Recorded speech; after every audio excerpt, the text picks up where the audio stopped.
ಭಾರತ ನಾಳೆಯಿಂದ 2 ದಿನಗಳ ಬ್ರಿಕ್ಸ್ ವಿದೇಶಾಂಗ ಸಚಿವರ ಸಭೆಯನ್ನು ಆಯೋಜಿಸಲಿದೆ. ವಿದೇಶಾಂಗ ವ್ಯವಹಾರಗಳ ಸಚಿವ ಡಾಕ್ಟರ್ ಎಸ್ ಜಯಶಂಕರ್ ಸಭೆಯ ಅಧ್ಯಕ್ಷತೆ ವಹಿಸಲಿದ್ದಾರೆ. ಬ್ರಿಕ್ಸ್ ವಿದೇಶಾಂಗ ಸಚಿವರು ಮತ್ತು ಸದಸ್ಯ ಮತ್ತು ಪಾಲುದಾರ ರಾಷ್ಟ್ರಗಳ ನಿಯೋಗದ ಮುಖ್ಯಸ್ಥರು ಸಭೆಯಲ್ಲಿ ಭಾಗವಹಿಸಲಿದ್ದಾರೆ. ಬಳಿಕ ಅವರು ಪ್ರಧಾನಿ ನರೇಂದ್ರ ಮೋದಿ ಅವರನ್ನು ಭೇಟಿ ಮಾಡಲಿದ್ದಾರೆ.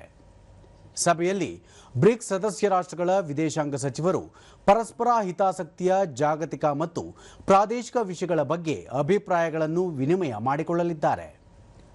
ಸಭೆಗೂ ಮುನ್ನ ಡಾಕ್ಟರ್ ಜೈಶಂಕರ್ ದೆಹಲಿಯಲ್ಲಿ ಇಂದು ಹಲವಾರು ದ್ವಿಪಕ್ಷೀಯ ಸಭೆಗಳನ್ನು ನಡೆಸಲಿದ್ದಾರೆ.